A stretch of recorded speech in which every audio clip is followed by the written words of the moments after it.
Alright, in for repair is a 1970 SVT Blue Line. It's got two different parts. There's the top preamp and then there's the bottom power amp. Going through the preamp and the power amp, everything looks pretty original, which is great. You can see sort of the red marks on the solder, which means nobody else has kind of touched it yet. It's got the box caps, some of the original filter capacitors we'll have to swap out. But yeah, everything looks pretty good. Somebody tacked in a Sprague cap there. We'll take a look at that later. There's an inline fuse that I'm never going to use on that accessory outlet, so we'll get rid of that. But that Sprague cap's on top of one of the can caps, so it's a good idea to not really position the cap like that to begin with, so we'll get all that stuff out of there too. That's the can cap underneath after we remove the Sprague. And then I did reflow a lot of the power amp solder joints just to make sure they were in good nick.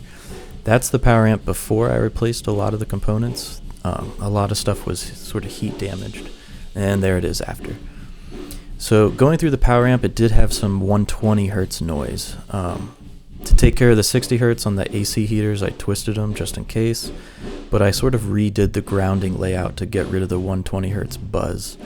And the way I did that, if we zoom out here, I can show you, down at the bottom, there's this big grounding bus bar, and that then goes to one lug on the transformer. So yeah, this thing's all fixed up and ready to rock.